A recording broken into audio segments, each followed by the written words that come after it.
मथुरेच्या राजाचा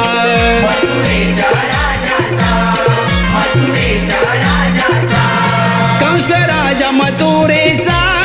पुत्र उग्रसेनाचा मालक मथुरे बाजाराचा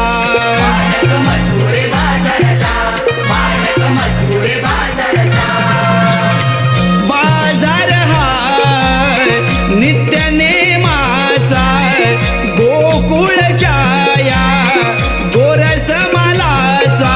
नंदाच्या कानाचा येईल फेरा पोरीनो घाई करा